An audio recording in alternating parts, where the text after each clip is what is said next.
Broadcasting from the business capital of the world, this is the Podcast Business News Network. We are joined here back again with Dr. Janet Little, and she's more than a physician, more than a coach. She's a friend of the show, and she's also optimalvitalitydoctor.com. That's her website, and she is that as well. How are you today? I'm doing great. How about yourself? Fantastic. Welcome back to the show today. Thank you. Thank you. Great to be back. Oh, wonderful. Would you like to just say hello, introduce yourself quickly, and then we'll get started on another great topic, I'm sure. All right. So as you introduced me, I'm a family medicine doctor, also a life and resilience coach with some training in trauma mitigation. And with my coaching, I work with a wide range of human issues. So for those who are stuck or just need a little bit of a jump start in getting their goals started, that's who I am. That's what I do. But more of my specificity that I really enjoy is working with healthcare professionals and other professionals as they are dealing with the long-term effects of toxic work environments, stress, overwhelm, all of that bad stuff that has its long-term effects on our health. And so what I do is really help people to get clear on what it is that they desire for themselves, to understand that they do not have to go through life struggling, trying to figure it out by themselves. Yeah. Well, it's nice to know someone's there. By the way, is that birds in the background? You are probably hearing birds. My window is slightly cracked, and you're probably also hearing the sounds of cicadas. All right, great. Good. Wow, I didn't realize how great this mic was. That's actually like a peaceful, meditating sound. I didn't know if it was part of our show today to calm us down here a little bit. Well, we could use it, right? Absolutely. Yeah. All right. So, Dr. Janet, where are we going to start today? All right. So the last time we talked about maybe in mental health awareness, and I didn't want to go into a new month with a new topic. I kind of wanted to stick on that, but look at it from a different perspective. So where we're looking at like the trauma that mental illness can cause. That's what we kind of talked about during the month of May. But now I want to talk about how mental health and resilience are tied together and the importance of resilience. So if you can recall, when we do have those unresolved mental health issues, it really puts a person at higher risk for acute and chronic illnesses, as well as unintentional and intentional injury. And so if we can just talk a little bit about, okay, how do we go about now flipping the switch, so to speak, and building our protective factors, which is what I want to talk about a little bit, on how to mitigate the long-term effects of mental illness. Okay. Oh yeah, that's where I want to go with it today. All right, we're here. We're ready. Right. And I'm sure you know the statistics about, I don't know. So how many people are affected with mental illness? I mean, do you have an idea of how many people we're talking about worldwide? Or there are it's a high number. And post-COVID, the most recent numbers that I have post-COVID is that there have been a 3 times increase from 2019 to 2020 of people complaining of anxiety. Wow. 3 times. And a 400% increase in symptoms of depression. Wow. In 2021. Yeah. So it's real. Yeah.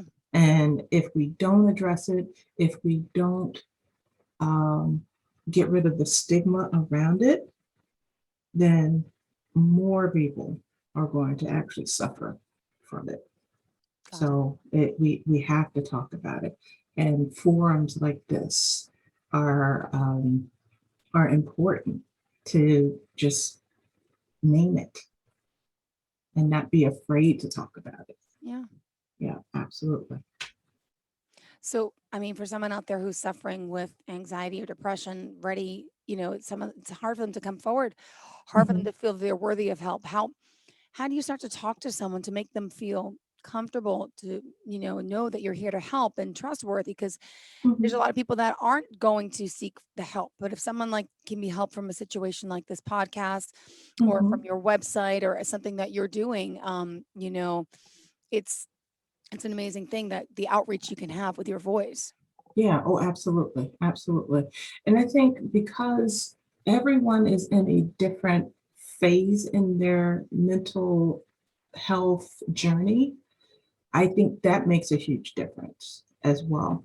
So, from our last conversation, we broke it down into like 4 stages of where people are. So they're either healthy, they're either reacting, they're either in the ill stage, or they're in the injured stage, or injured first and then ill stage. And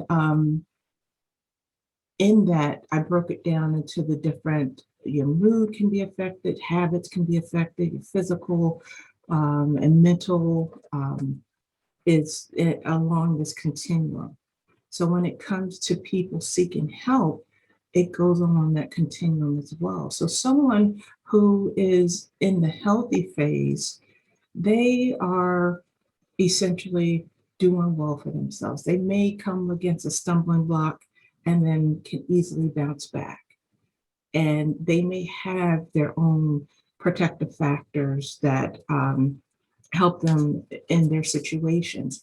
And so, for a healthy person, ensuring that their personal and professional life is being taken care of, that they are managing their Yep. self-care, positive thinking, goal setting, and then all the other areas of their life: physical health, social, career, financial, emotional health. They have those things already on their journey that they are taking care of, so that when something happens, like I said, they're able to bounce back.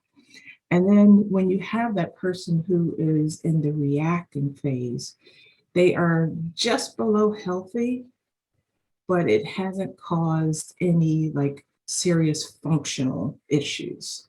So these are the people who would benefit from coaching. Yeah. So it's that person that is overwhelmed with their work, or or with home life or any other area of their life that they're overwhelmed with, but just can't see clearly how to get back to that healthy phase. And so that's where coaching comes in handy, where we can take those challenges and turn them into opportunities. Hmm. And then other things that help in this stage are coping skills to help them achieve their optimal emotional health. And then the next stage is where you have your injured phase. This is where you're starting to see that person is going into a little bit of functional loss, where if they're at work, there's a lot more absenteeism, or they're having to be put on performance improvements because their behaviors or whatever at work are not what they used to be. And so this is the point where you really have to think what's going on. Yeah. That it's a little bit more than just some coping mechanisms that they need work on. There's a little bit more going on. And then you have that ill phase, where this may be the phase where not only do you need coaching support, you probably need some additional professional support, like a therapist or a doctor, to be able to prescribe medicine because it's taken its toll on one's mental health. Got it. Janet Little, just to remind everyone, optimalvitalitydoctor.com. And Mhm. other forms of contact for you? Yeah, so I can be reached by phone, 443-492-9578. And I'm also on Facebook. You can find me on Optimal Vitality MD. Perfect. and we're not taking a break. So we're going to continue the conversation. So as a coach, you're working with anyone or just strictly with people in the healthcare world? I work with anyone. Yeah, I Okay. work with anyone. And I think that's the importance and the beauty of having a clarity session, Mm-hmm. which I call it my bounce beyond session, so that we can get a feel for each other. That, hey, maybe the tone of my voice doesn't, it rubs you the wrong way. So I might not be that coach for you. Mm-hmm. Or we find out that that what you're dealing with may need a higher level of support. Yeah. And so, and that in addition to coaching, let's think about other things that would help that potential client to get the necessary resources that they need. And sometimes people may not be at that point of contemplation in terms of, I don't think I need like a medical doctor to help me, but I'll put that on the back burner. Mm-hmm. And so during that coaching process, if we do come upon some red flags that are what I would say is outside of my coaching lane, then I would make that recommendation that, hey, I'm not going to leave you. We're going to still continue on our journey. But I think in order for us to really explode with our growth, we may need to address some other issues that Yeah. are affecting. Good. So resilience, you say it's all about being resilient, right? Mm-hmm, mm-hmm. And could you give us some examples of some of the people recently that you've worked with or you're working with? The types of things that you really truly can help with. I don't have your website up right now, but testimonials in a sense. I know you've told us Sure. them in the past. Could you just give another example maybe of someone else that you're helping or have helped? Sure, absolutely. So I work with a young woman who works with the Bureau of Alcohol, Tobacco, and Firearms, the ATF. And I've been working with her for just over a year. And she has had difficulty with dealing with different personalities at her job. And working with her, we were able to help her find her voice. And so when she had to confront difficult situations or difficult people, we worked on how to stay true to her values and get her message across.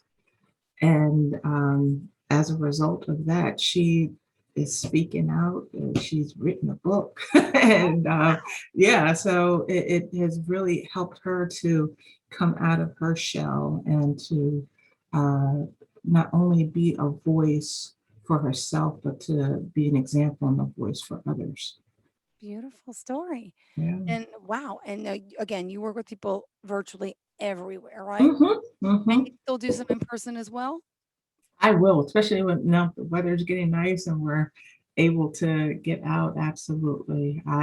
My preference is to have that personal contact with people. Um, as much as I enjoy doing the virtual, there's something about the energy that two people bring to be able to in a setting face to face, to be able to bring the magic of coaching, but not saying that it can't happen over Zoom, because it absolutely does. Good. And any other tips you want to give us about things that we could start doing? Again, I want to make sure we're covering everything that's important to you. I think you have some Yeah. specific notes. I don't have them, by the way. I don't know if you sent anything yet. Oh, that's So yeah, I did. But that's okay. That's okay. We can wing it. We'll wing no, it. because I don't like that. If I don't get the notes, that I like following an agenda. So if you think I'm a little off, it's not because that. Okay, continue. What is on the list next? No, glad you I asked talked you that. Yep. about, yeah, you talked about strategies and tips for people to follow. So I think some great strategies that people can apply to help support their mental health is one, first educating yourself about your mental health. Mhm. And whether it's an actual mental illness or symptoms that you may be having, such as like symptoms of compassion fatigue, where you're feeling tired and you're feeling helpless, but you don't feel like you're on that verge of depression or anything like that. But educating yourself. And then when we talk about stigma, to really practice inclusive dialogue, because your language is so important. And we stigmatize people, especially in the workplace, of making people feel less than when we talk about, oh, that person didn't take their meds or that person's bipolar. So being a little bit more cautious as to how we talk about mental illness is important, because when people who are already feeling like they're broken hear things like that, they're not going to seek the help. Yeah. They're absolutely not going to seek help. And then the other thing is paying attention to yourself and to others. So doing mental health check-ins on a regular basis is important. And making sure that the things that have been your coping skills, that they're still working. And if they're not, it's time to take that mental check-in of, okay, what's going on? I need to slow down. And I think that's another important thing, is that we're so used to go, go, go, go, go. But now I think it's time that we slow down and be a little bit more cognizant of what's going on around us. And lastly, asking for help. Yeah. That's a big thing for everyone, especially when it comes to mental health issues. That if you're struggling, talk to somebody.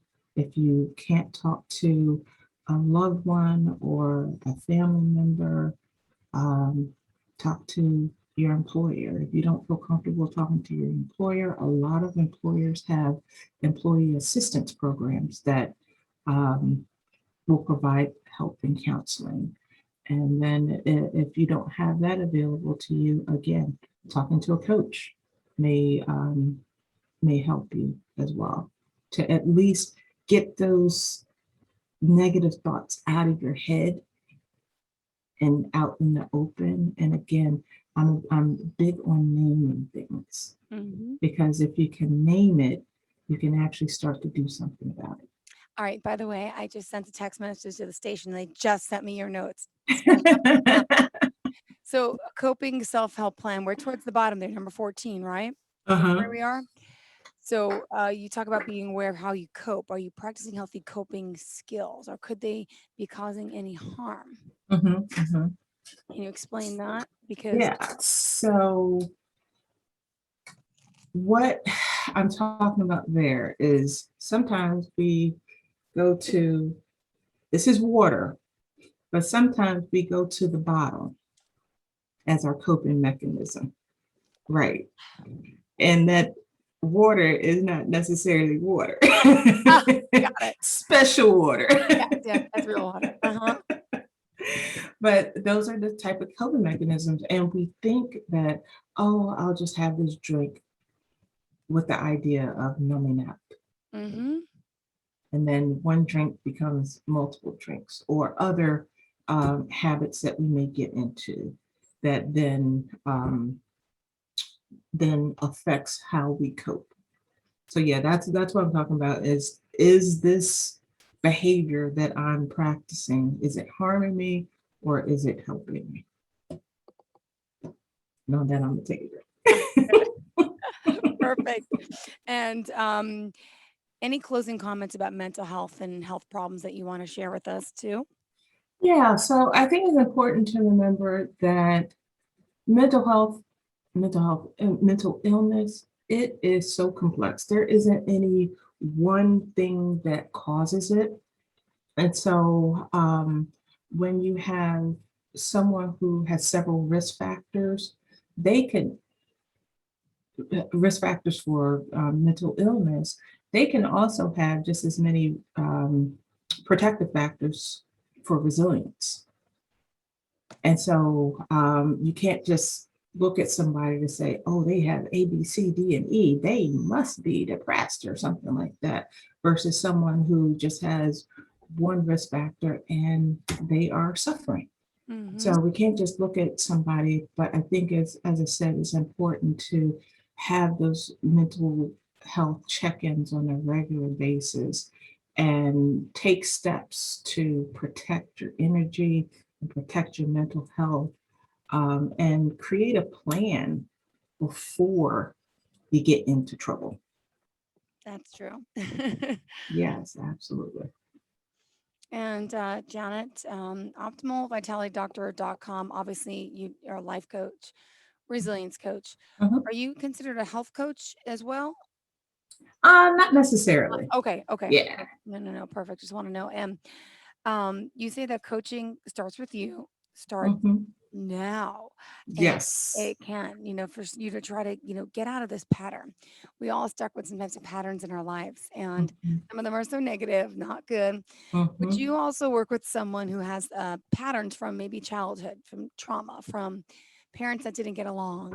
Or is that more of Mhm. a, It really all depends on first having that conversation with them and how they're coping with it. If it has caused tremendous functional impairment, then yeah, that would probably be someone that I would work with a therapist. got it. That way, the therapist can work on the past issues while we're working on forward motion. Got it. Yeah. All right, good to know. And still with 4 minutes left here. Now, I want to ask you, what else is important to you that overviewing your notes that we talked about today? There's so much. Mhm. Did we miss anything? And I'm so sorry I didn't have them in advance. No worries, no worries. I did mention protective factors. I didn't define it, but like what protective factors are those conditions that improve an individual's resistance to the risk factors for a mental illness. And so we always talk about them. So those protective factors that usually help promote resiliency are getting regular exercise, having a good social support system. Nutrition is important, and limiting one's caffeine and alcohol intake, doing skill building, whether it's resilient skills or coping mechanisms, things like that, having good stress management techniques. And sleep is important. Hmm. I, I will argue someone down that say sleep is not important. Sleep is very important. And then having an opportunity to either talk to a coach, talk to a therapist, things like that is important to have as your foundation for building your resilience. Good. Well, thank you so much, Dr. Janet Little. Always a pleasure speaking with you, having Thank you you, on the Jill. show as a physician. Are you an author yet? Have you written any works? I have not. I've written like little things in my journal, but I've always been one who's like, I don't know if I need to write a book right now, but I know, no, I think a book might be in the works someday. I know it's physician, life coach, um, optimal vitality owner, but I feel like author should be in there. Maybe it's my responsibility. Maybe one day soon, right? So in Uh-oh. Hanover, Maryland, you can work with people one-on-one virtually. Again, optimalvitalitydoctor.com. And how do we find you on social media? I am on LinkedIn at Janet Little, MD, and I'm also on Facebook at Optimal Vitality MD, and I'm working to get into all those other Instagram and things like that, but little by little. Good. Well, it's a pleasure to have you here again. Thank you Thank so you. much. You have a great day, and to all of our viewers You and as listeners, well. we'll talk soon. Have a great Thank one. you. Bye All bye. Thank right. you for the Bye-bye. show. Stand by. We'll be right back with more after this quick break. Please don't go anywhere.